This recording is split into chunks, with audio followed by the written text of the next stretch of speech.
नमस्कार दोस्तों, फिर एक बार आया हूं आपके सामने। हर गुरुवार की तरह इस गुरुवार भी दिल की बात आपके साथ। आज का विषय है राजकारण, उसे हम पॉलिटिक्स भी कहते हैं। मैंने बचपन में सुना था कई नेताओं से, जो अच्छे अच्छे नेता होकर गए अभी तक।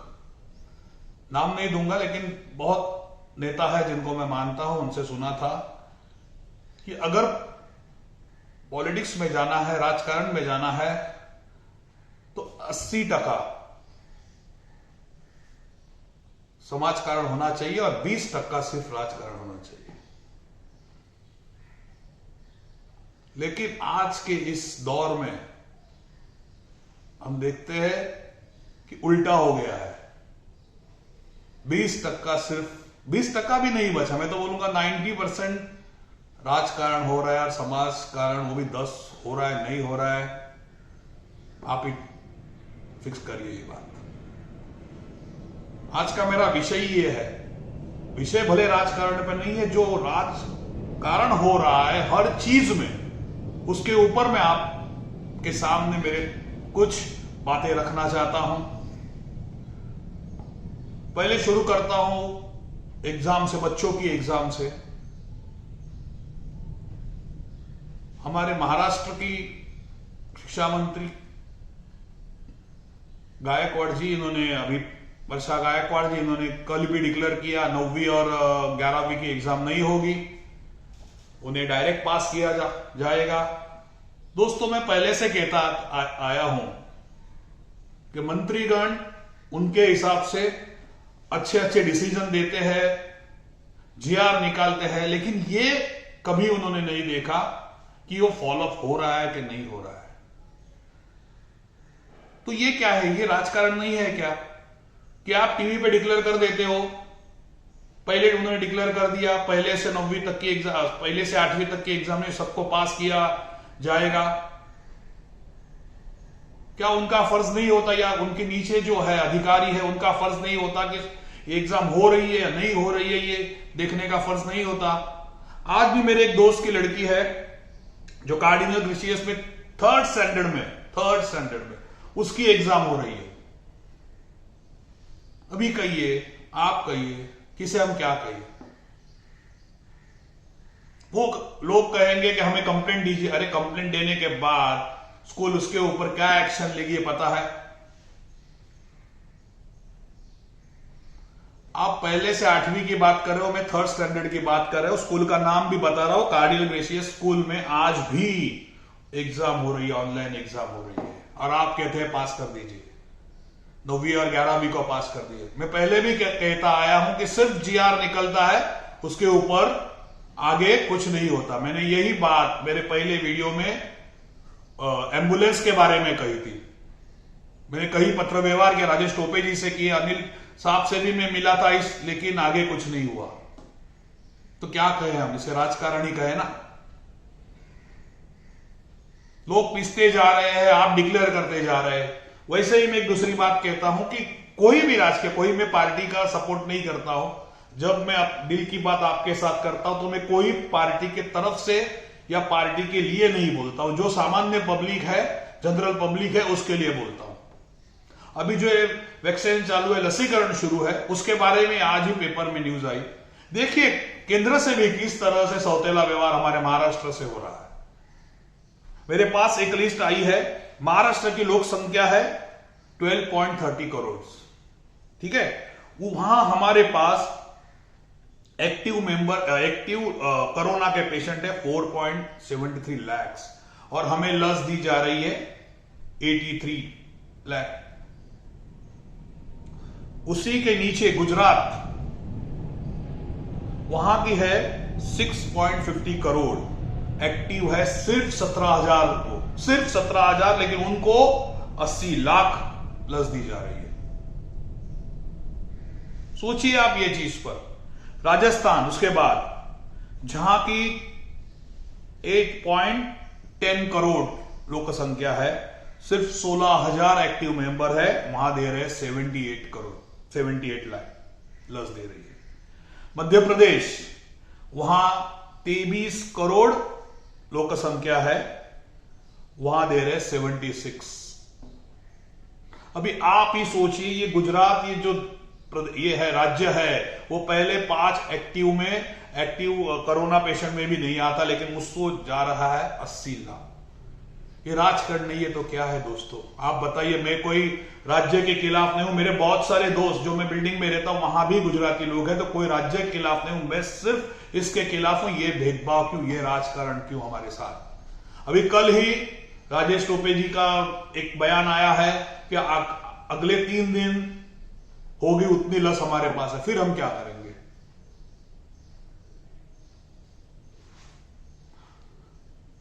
राजकीय पक्ष हो, जो सत्ता में है, विरोधी पक्ष हो, सब लोग आप देखिए राजकारण के पीछे लगे। लॉकडाउन आपने डिक्लेयर कर दिया, सेमी लॉकडाउन बोलो, छोटा लॉकडाउन बोलो, बोलते हैं ना बड़ा भाई छोटा भाई, छोटा लॉकडाउन डिक्लेयर कर दिया, नया एक। आपका जीआर इंग्लिश में आता है, मेरे पास भी है, तो उसका जब मराठी ट्रांसलेशन शायद होता होगा, उसमें कुछ गलतियां होती, ये आप देखना चाहिए।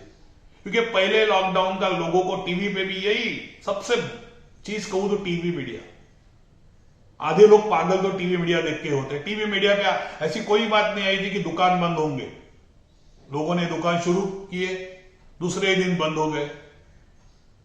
शाम को दोपहर को 11-12 बजे पुलिस आई, सब दुकान बंद करे। आपने कितने देखा होगा सब जगह पर। उसके बाद दूसरे दिन और एक नया नियमावली आती है, इनको माफ। अरे तो आप पहले इतने लोगों को लेके उद्धव जी बैठे थे, तो आप पहले डिसीजन नहीं ले सकते क्या? हर बार सफर ये मिडिल क्लास पब्लिक की क्यों? ठीक है, व्यापारियों लोगों ने मोर्चा किया, लेकिन उसका प्रतिनिधित्व एक राजकीय पार्टी का नेता कर रहा है, ऐसा वीडियो मेरे पास है। अब बताइए, व्यापारी अपने हक के लिए लड़ रहे हैं, तो उसको कोई राजकीय पार्टी चाहिए क्या? ये राजकारण नहीं है तो क्या है दोस्तों? अपने हक के लिए लड़ने के लिए हमें राजकीय पार्टी का सपोर्ट क्यों चाहिए? अगर हम इसी तरह राजकारण होता है, हमें यूज किया जाता है। जब जीएसटी लगा तो व्यापारी ने दूसरे पार्टी के लोगों को लिया, उनके नेतृत्व में मोर्चा कर दिया। दोस्तों आप सोचिए, ये अनुभव सबको आया होगा। बहुत कम राजकीय लोग हैं जो आपको एंड तक सपोर्ट करेंगे, बाकी कोई नहीं। वक्त आने पर खुद का फायदा देखेंगे। आप सभी को अनुभव आया होगा, मैं सभी की बात नहीं करता। कुछ लोग हैं जो अपने कार्यकर्ता हो या अपने सपोर्ट से उनको आखिर तक याद रखते हैं, लेकिन बाकी लोग यही सोचिए ना, जीएसटी लो या कल का ही जो मोर्चा दादर में हुआ था या कहीं कांदिवली में हुआ था शायद, वहां कोई राजकीय पार्टी का नेता उनके तरफ से बात कर रहा था। तो वही नेता जब जीएसटी करके बहुत से व्यापारी नुकसान में आ गए, जिनकी दुकान बनी है, सबको पता है, तो उस वक्त ये नेता लोग कहां थे? उस वक्त कोई दूसरे पार्टी का नेता था जो अपोजिट में था। और हम लोग ये राजकारण में फंस जाते हैं हर बार। हम ये लोग, आज कोरोना इस तरह फैल रहा है, जो ये न्यूज है, गए साल जो कोरोना हुआ था उससे डबल ट्रिपल हिसाब में बढ़ रहा है। हर बिल्डिंग में आप देखोगे 4-5 बिल्डिंग 3-4 लोगों को हो रहा है। दोस्तों ऐसे वक्त आप क्या देख रहे हो न्यूज के ऊपर? आप देखा सिर्फ पॉलिटिक्स, उस मंत्री ने इतना लिया, उस मंत्री ने वो किया ऐसे। अरे इससे बेटर आज लोगों की जान जा रही है, लोगों की जान मुश्किल के, उसके लिए क्या फर्ज सिर्फ सत्ताधारियों का है? कभी तो एक होइए, कभी तो विरोधी पक्ष और सत्ताधारी एक होकर सामान्य जनता के लिए सोचिए। वो नहीं सोचेंगे आपको सिर्फ गद्दी चाहिए बस। फिर कोई भी पक्ष हो, सिर्फ आपको दूसरे पे उंगली दिखाना है और अपना पत्ता सीधा करना है। मैं फिर एक बार कहता हूं, मुझे कोई भी पार्टी से लेन देन नहीं है। मैं कोई भी पार्टी को सपोर्ट नहीं कर रहा हूं। जब मैं अपने दिल की बात आपके साथ ये प्रोग्राम में आता हूं, तो मेरे दिमाग में सिर्फ और सिर्फ सामान्य जनता रहती है, जो हमारे मिडिल क्लास लोग हैं। मैंने एक आर्टिकल पढ़ा था कि मैंने एक राजकीय से पूछा था कि भाई मिडिल क्लास पब्लिक के लिए लोग पॉलिटिशियन या कोई भी क्यों नहीं सोचते, तो उन्होंने मुझे एक अच्छा सा आंसर दिया था, वो आज आपके सामने मैं शेयर करता हूं। देखो, आपको भी अगर दिल से सोचोगे तो आपको भी यकीन आ जाएगा कि हाँ ये बात सच है। तो बोलते हैं मिडिल क्लास पब्लिक के लिए हम क्यों सोचे, क्योंकि हमें वोट सिर्फ लो लेवल की पब्लिक देती है, बोलते मिडिल क्लास के नीचे के लो लेवल के पब्लिक देती है, और हमें फाइनेंस अपर मिडिल क्लास या उसके ऊपर के लोग देते हैं। मिडिल क्लास लोग सिर्फ घर में बैठे रहते, इलेक्शन में नहीं आते, ना हमको उनसे वोट का फायदा है, ना उनसे फाइनेंस का फायदा है, तो हम उनके बारे में क्यों सोचे। आप सोचिए, हर बार कोई भी पॉलिसी आती है, कुछ भी आता है, तो मरता है सिर्फ मिडिल क्लास पब्लिक। मैंने कहा वाह, तुम इसका मतलब मिडिल क्लास होना न होने के बराबर है। तो उसने सिर्फ वो राज के नेता सिर्फ मेरे सामने हंसा, बस। दोस्तों, यही हकीकत है। पॉलिटिक्स, हर चीज में पॉलिटिक्स, स्कूल कॉलेज। मैंने कहा था ना, एम्बुलेंस का मैंने यहां तक इशू लेके गया था माननीय अनिल परब जी, मैं खुद जाकर उनके पास लेटर, लेकिन आगे कुछ नहीं हुआ। एम्बुलेंस के रेट वही है, आज भी कंप्लेंट आ रही है, प्राइवेट एम्बुलेंस मनचाहा पैसा ले रहे हैं। अब बोलिए हम लोग क्या करें। और आज एक नेता बोलता है चलो मोर्चा लेना है इसके खिलाफ, तो हम चल पड़ते हैं। मैंने लास्ट वीडियो में भी कहा था, कोरोना इस तरह से फैल रहा है कि उनके पीछे सब है, आपके पीछे सिर्फ आपके मां, पिताजी और बहन भाई यही है। उनको कुछ होगा तो अच्छे अच्छे हॉस्पिटल में जाएंगे, अपने को होगा तो सरकारी अस्पताल में ही जाना है हमें। तो दोस्तों, ये जो राजकारण चल रहा है ना, मैं बोल रहा हूं ना, ये बहुत गंदी चीज है, हमें इससे दूर रहना है। और मैं सभी लोगों से, जो सत्ता में है, जो विरोधी पक्ष में, से हाथ जोड़कर विनंती करता हूं आज, ये पॉलिटिक्स छोड़िए, कम से कम कोरोना है तब तक तो छोड़िए, और सब मिलकर हमारी जनता के लिए कुछ करिए। और जो आप जीआर निकाल रहे हैं वो आगे तक होता है या नहीं, ये भी देखिए। वर्षा गायकवाड़ जी, आप जानता हूं बच्चों के बारे में बहुत सोचती है, लेकिन आपके नीचे के अधिकारी, क्या ये जो आप जीआर निकाल रहे हैं वो एंड तक होता है, ये आप देखिए। वो मुकम्मल होता है क्या, ये भी देखिए आप। नहीं होता मैडम। फीस के बारे में आपने कहा था कि ठीक है, वो मैं मानता हूं कि अगर स्कूल फीस नहीं लेगी तो टीचर लोग को कहां से देगी। आप सोचिए, जनता त्रस्त है। लाइट का बिल हो, एक तरह आपका उप मुख्यमंत्री कहता है कि लाइट बिल नहीं काटना चाहिए, और शाम को लाइट का बिल काटने आ जाते हैं, लाइट काटने आ जाते हैं। तो फिर आपके शब्द को क्या वैल्यू है सर? हमने आपको चुन के दिया है, हम आपसे ही अपेक्षा रख सकते हैं। एक बार आप कहते हैं कि लाइट बिल माफ है, फिर आपका फिर कहते हैं नहीं है, आपको भरना होगा, फिर विधानसभा में होता है कि लाइट बिल आज काटना बंद होगा, लेकिन शाम कोई वीडियो आता है कि यहां के लाइट काटे गई, यहां के ये गई। क्या है सर ये?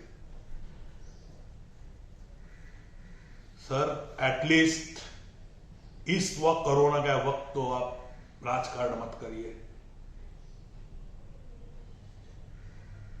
उद्धव जी, आपसे भी विनंती करना चाहता हूं, मेरा ये वीडियो आप तक पहुंचे नहीं पहुंचे, लेकिन आपके सहयोगी बहुत से मेरे साथ है, उनको रिक्वेस्ट है कि उद्धव जी सर, आप एक जो भी लॉकडाउन की नियमावली है स्पष्ट रूप से दीजिए, और मीडिया को कहिए कि वो ही डाले मीडिया के ऊपर। लोगों को जो घुमा रहे हैं, ये एक न्यूज दूसरी है, एक जगह पर दूसरी न्यूज है, ये सब मत करिए। एक ही बार सोच के दे दीजिए आपकी क्या नियमावली। हमें भी जानता हूं लॉकडाउन होना जरूरी है, लेकिन जो मिडिल क्लास लोग हैं जो सुबह कमाकर शाम को खाते, उनका भी आप सोचिए। आज एक रूल बनाते हो, दूसरे दिन दूसरा बनाता है, और वो जो सेकंड दिन रूल बनता है वो आपके अधिकारियों तक, भले वो पुलिस हो, बीएमसी हो, वहां तक नहीं जाता, और वही आर्गुमेंट और वही। दोस्तों, आज के वीडियो में सिर्फ इतना कहूंगा कि ये वीडियो हो सके उतना शेयर करिए, और उन अधिकारियों तक, उन मंत्रियों तक, और वो विरोधी पक्ष तक के लोगों तक ये पहुंचे कि भाई कोरोना के टाइम तो हमें बख्श दो, हम पर दुआ करो, हमारे लिए दुआ करो कि ये कठिन वक्त जो हर आदमी भोग रहा है उसमें आप मदद करिए। हमने आपको चुन के दिया है, भले वो विरोधी पक्ष में हो या सत्ता पक्ष में हो, हमने आपको चुन के दिया है, तो आपका भी कुछ तो फर्ज होता है। मैं कहता हूं 20% तो 20% समाजकरण करिए। जो विरोधी पक्ष में है, उनका दिल्ली में है, तो दिल्ली में सरकार है, तो उनसे मैं हाथ जोड़ कर कहता हूं कि कुछ करिए। महाराष्ट्र में आज जिस तरह से लसीकरण की टुकड़ा हो रहा है, कम हो रही है लस, तो आपकी पहचान लगाइए। ये लोगों के लिए कर रहे हो, राजकारण मत करिए सर। राजेश टोपे जी, आप न्यूज दे देते हो कि 3 दिन तक सिर्फ है, उसके बाद बंद होगा, लोगों को आप डरा रहे हो सर। उस डराने से अच्छा है कि आप और आपका मंत्रिमंडल खुद प्रधानमंत्री जी से बात करिए और इसका सॉल्यूशन निकालिए, न कि डराइए। बस एक छोटा सा आदमी हूं मैं सिर्फ इतना ही कह सकता हूं। आज के लिए इतना ही, फिर मिलेंगे अगले गुरुवार कोई और सब्जेक्ट लेके। Thank you.